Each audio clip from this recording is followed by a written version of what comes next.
आयोग ने खाली सीट पर किया उपचुनाव का ऐलान। राज्यसभा सीट के लिए चुने गए उम्मीदवार। उप मुख्यमंत्री ब्रजेश पाठक ने किया प्रेस कॉन्फ्रेंस। समाजवादी पार्टी पर साधा जोरदार निशाना। रेलवे सुरक्षा कर्मी पर मारपीट के आरोप। वर्दी का रौब दिखाकर पीटा युवक को। जन औषधि केंद्र में बिक रही बाहरी दवाएं। विभाग के इंस्पेक्टर ने की कार्रवाई की बात। अवैध शराब पर पुलिस का शिकंजा। आबकारी टीम के साथ की छापेमारी के दौरान 218 आरोपी गिरफ्तार। नमस्कार, मैं हूं आपके साथ नबीला उरूज और आप देख रहे हैं आज की खबर। रुक करते उत्तर प्रदेश की तमाम बड़ी खबरों की तरफ। हमीरपुर में जनपद की कानून व्यवस्था को लेकर सवाल या निशान उठ रहे हैं। बता दें, दबंगों के हौसले इतने बुलंद हो गए हैं कि आए दिन किसी न किसी घटना को अंजाम दे रहे हैं। कभी पैसों के लेन देन को लेकर चाकूबाजी तो कभी लोगों के साथ मारपीट कर रहे हैं। वहीं हाल ही में एक युवक को सीमा से बाहर ले जाकर चाकू से वार किया गया और युवक गंभीर रूप से घायल हो गया, जिसको इलाज के लिए अस्पताल में भर्ती कराया गया है। हरदोई में आबकारी राज्य मंत्री नितिन अग्रवाल के गृह जनपद में पुलिस ने आबकारी विभाग की संयुक्त टीम बनाकर अवैध शराब बनाने और बेचने वालों पर शिकंजा कसा और आरोपियों के पास से 25 शराब की भट्टी, 4,776 लीटर अवैध शराब बरामद की। इसके साथ ही करीब 2.5 लाख लीटर लहन भी नष्ट कराया। वहीं एसपी राजेश द्विवेदी ने पूरे मामले की जानकारी दी। महानिदेशक उत्तर प्रदेश के निर्देशों के अनुरूप जनपद में अवैध शराब के विरुद्ध अभियान चलाया गया। इसी के तहत कल शाम से आज सुबह तक जनपद में पुलिस विभाग द्वारा, आबकारी विभाग द्वारा एवं प्रशासन द्वारा जॉइंट टीम बना करके रेड्स डाली गई। इसमें पूरे जनपद से लगभग 218 अभियुक्त अरेस्ट हुए हैं, जो कि या तो अवैध शराब की बिक्री कर रहे थे अथवा उन्हें बना रहे थे। 25 भट्टियाँ नष्ट की गई, लहन भारी मात्रा में नष्ट किया गया है और लगभग 5,000 लीटर से के आसपास अवैध शराब बरामद की गई है। इन सभी के विरुद्ध विधिक कार्रवाई। उत्तर प्रदेश के हरदोई जिले में शिक्षा मित्रों ने अपने प्रांतीय नेतृत्व के आह्वान पर तिरंगा यात्रा निकाली और बीजेपी सांसद के आवास का घेराव कर ज्ञापन सौंपा। बता दें, शिक्षा मित्रों ने करीब 1 किलोमीटर लंबी तिरंगा यात्रा निकाली और रघुपति राघव राजा राम का भजन गाकर अपनी मांगों को लेकर प्रदर्शन किया।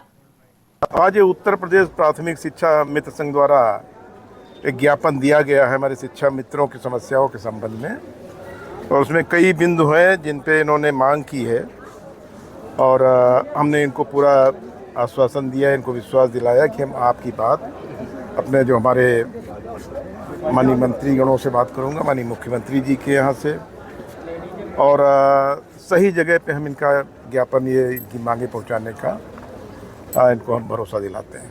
होकर माननीय सांसद महोदय श्री जयप्रकाश रावत जी के आवास पर आकर के हम लोगों ने धरना देकर के ज्ञापन दिया, जिसमें हमारी प्रमुख मांगे हैं कि हमारा नियमितीकरण बहाल किया जाए। पुनः जितने भी हमारे टीटी पास शिक्षा मित्र हैं उनको नियमों में शिथिलता देते हुए शिक्षक पद पर समायोजित किया जाए। मृतक शिक्षा मित्रों के आश्रितों को जो इसमें लगाया जाए। अन्य भी मांगे हमारी हैं जो कि हमारे मांग पत्र में समायोजित है। माननीय सांसद जी के दरवाजे पर हम लोगों ने रघुपति राघव राजा राम, पतित पावन सीताराम, सबको सम्मत दे भगवान ईश्वर अल्लाह तेरा नाम का भजन गा करके हम लोगों ने अपनी प्रार्थना की।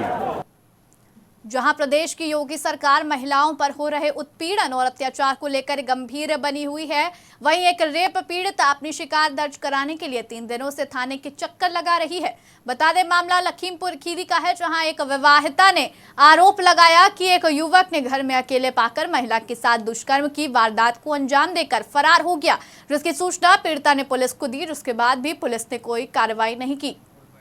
हमारे साथ घटना हुई, हमारे घर पे वो लड़का आया, हमारे पड़ोसी का रहता है, वो हमारे घर पे घुसा और रेप किया। घर पे कोई था नहीं, मतलब पति हमारे स्कूल गए थे, देवर हमारा दूध देने गया था, तभी आया और ज़बरदस्ती किया रेप और उसके बाद वो भाग गया। 1 सितंबर की। उसके बाद क्या, हम थाने आए थे, वहाँ एप्लीकेशन दी तो वहाँ नहीं ली, हमको भगा दिया गया सिंगाई थाने में। 3 दिन हो गए हैं, अभी पुलिस कोई कार्रवाई नहीं कर रही और मतलब सुनवाई नहीं हो रही। इंसाफ चाहते हैं, अगर इंसाफ नहीं मिला तो हम आत्महत्या कर लेंगे, उसके जिम्मेदार पुलिस ही होगी। लखनऊ में उप मुख्यमंत्री ब्रजेश पाठक ने प्रेस कॉन्फ्रेंस का आयोजन किया और इस दौरान दलित समाज से आए चौकी इंचार्ज सरोज को जूते से पीटने की धमकी दी और समाजवादी पार्टी पर निशाना साधते हुए कहा कि समाजवादी पार्टी पूरी तरीके से अराजकता और गुंडे पर उतर आई है। वहीं साथ ही उन्होंने लोगों को भारतीय जनता पार्टी पर विश्वास दिलाया और कहा दिन प्रतिदिन वोट प्रतिशत बढ़ते जा रहे हैं। का उत्पीड़न हो रहा है। कोई भी व्यक्ति समाजवादी पार्टी में रहना नहीं चाहता है।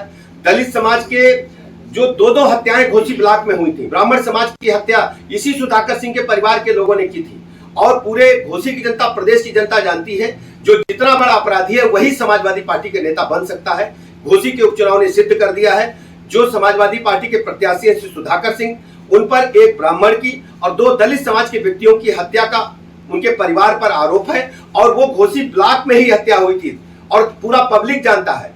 और एक पंचर जोड़ने वाला जो मुस्लिम समाज का व्यक्ति था, 5 रुपए के लेन देन में जो हत्या हुई थी उसमें भी इन्हीं का नाम आया था। मैं दावे के साथ कह सकता हूं कि घोसी की जनता ने, प्रदेश की जनता ने गुंडे माफियाओं को प्रदेश से बाहर करने का काम किया है और किसी की भी दाल नहीं गलेगी। वहां आम जनता भारतीय जनता पार्टी के साथ है। माननीय प्रधानमंत्री नरेंद्र मोदी जी की गरीब कल्याण योजनाएं जन जन तक पहुंची हैं।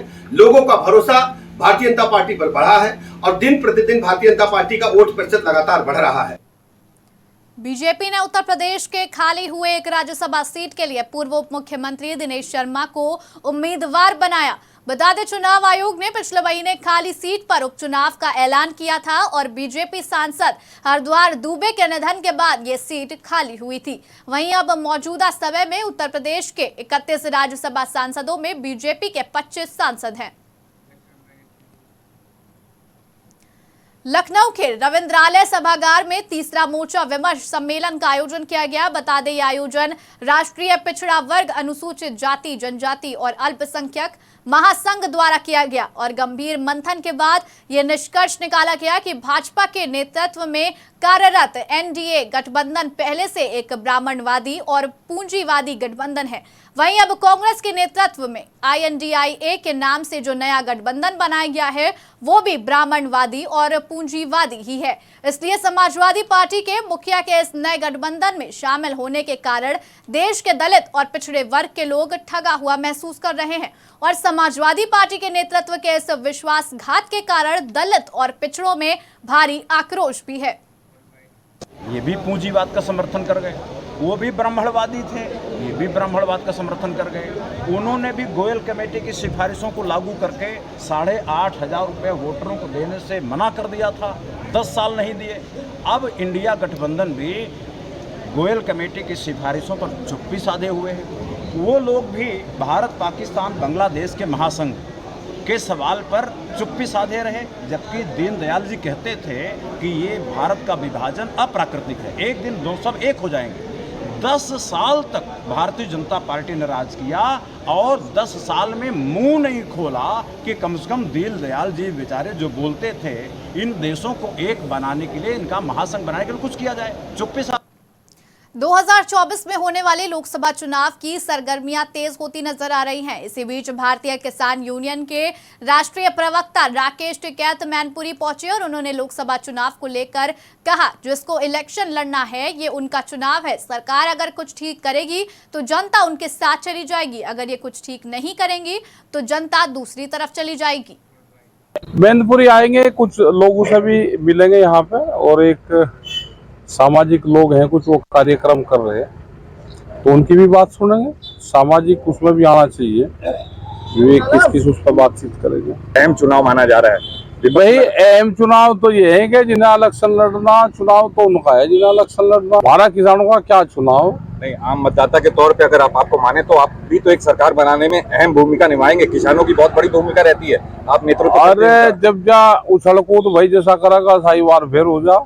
ये कुछ ये ठीक करेंगे तो लोग इनकी तरफ को चले जाएंगे, और ये कुछ नहीं करेंगे तो लोग भाई दूसरी तरफ चले जाएंगे। देखो ये देखेगा कि यहाँ पे फसलों के दाम कौन दे रहा है। मक्का के किसानों को नुकसान है, अगर नुकसान में कोई वोट जिसको देना चाहता है वो दे सके। MSP पे फसलें बिखरी क्या, आलू के किसान का क्या हाल है, पानी क्या हाल है, फर्जी मुकदमे हो रहे क्या, पहले वाली सरकारों में ज्यादा होते थे या इसमें ज्यादा होते हैं, तो आदमी सारी चीज देता है। प्रोग्राम इस तरह के प्रोग्राम होते रहने चाहिए। जिससे शहीदों का सम्मान रहेगा, शहीदों के परिवार का सम्मान रहेगा और तिरंगे के प्रति हमारी बच्चों की सबकी आस्था रहेगी। शहीद कैसे हुए, मिलिट्री के प्रति, नौजवान के प्रति हमारे बच्चों की भावनाएं जाएंगी, मिलिट्री में जाएंगे। तो बाग से भूत की लंगोटी सरकार ने जब दे ले लो भाई 200 रुपए करे हुए तो हिसाब जोड़ कर रखेंगे, लाला जी हैं वे और फिर इतने ही बढ़ाओगे, देने के कुछ नहीं, चिंता ना करो। जिला अस्पताल रायबरेली में स्थित जन औषधि केंद्र में जेनेरिक दवाओं के अलावा मेडिकल स्टोर में बिकने वाली दवाई पाए जाने पर संबंधित विभाग के इंस्पेक्टर ने कार्रवाई किए जाने की बात कही। वहीं इस संबंध में जिला अस्पताल के मुख्य चिकित्सा अधीक्षक डॉक्टर महेंद्र कुमार मौर्य का कहना है कि शिकायत की जांच कराई जा रही है। अगर जन औषधि केंद्र में अन्य दवाएं पाई गई तो स्टोर संचालन के खिलाफ कार्रवाई की जाएगी। जी आपको बताना चाहेंगे CMS सर से हमें शिकायत मिली थी। ये जिला चिकित्सालय परिसर में स्थित प्रधानमंत्री जन औषधि केंद्र में बाहर की दवाएं भी बिक्री की जा रही हैं, जो नियमानुसार प्रधानमंत्री जन औषधि केंद्र की दवाई बेची जा सकती है, क्योंकि ये प्रधानमंत्री की योजना है जिसमें जो जेनरिक दवाएं रोगियों को उपलब्ध की जाती है, जो कि बहुत ही सस्ते रेट पे उपलब्ध की जाती है। तो कहीं ना कहीं इससे जो है लोगों को जो है वो दवाएं उपलब्ध हो, इस वजह से हमने ये चेक किया है। चेक करने में हमें जो है बाहर की दवाएं बरामद हुई हैं, जिनको हमने तत्काल प्रभाव से हटाने के निर्देश दिए हैं, वापस करने के निर्देश दिए हैं। अन्य कमियां भी पाई गई हैं जिसमें इनको नोटिस जारी की जाए। देखिए, प्रधानमंत्री जन औषधि केंद्र ये गवर्नमेंट का वो है, शासन की मंशा है कि चिकित्सालय में आए हुए मरीजों को सस्ती दवाएं उपलब्ध हों। और शिकायतें मिली थी कि ये प्रधानमंत्री जन औषधि की दवाओं के अलावा भी दवाएं बेच रहा था। ये जो प्रधानमंत्री, जिन पर प्रधानमंत्री जन औषधि की मुहर भी नहीं लगी हुई थी, तो ये संज्ञान में लेते हुए ये कार्यवाही की गई, क्योंकि मंशा शासन की यही है कि सस्ती दवाएं उपलब्ध हों, लेकिन ये लोग मेडिकल हॉल की तरह अपना। मामला लखनऊ मंडल के ऊंचाहार रेलवे स्टेशन का है, जहां तहसील क्षेत्र के ग्राम सभा मदारीपुर निवासी उमेश कुमार ने रेलवे सुरक्षा कर्मी पर मारपीट पर आरोप लगाया है। बताया जा रहा है कि पार्किंग स्थल पर खड़ी बाइक के अचानक गायब हो जाने पर जब पीड़ित ने स्टेशन परिसर पर मौजूद सुरक्षाकर्मी से बाइक की जानकारी चाही, तो वर्दी की हनक में मगरूर कांस्टेबल मनोज कुमार ने जमकर धुनाई कर दी। हमला हुआ था कि अपनी बहन को मतलब बैठाने गाड़ी पे आए थे जी। कहाँ? ये स्टेशन पे, मतलब ट्रेन पे। तो यहाँ मैंने बाइक खड़ी करके चला गया था बैठाने। उसके बाद आया तो मतलब बाइक हमारी नहीं थी। उसके बाद देखा तो मतलब अंदर खड़ी थी, मतलब और वहाँ गया मतलब तो वहाँ मतलब अटने के पहले मतलब बाइक में मैंने। फिलहाल इस बुलेटिन में इतना ही। उत्तर प्रदेश की तमाम बड़ी खबरों के लिए बने रहिए आज की खबर के साथ।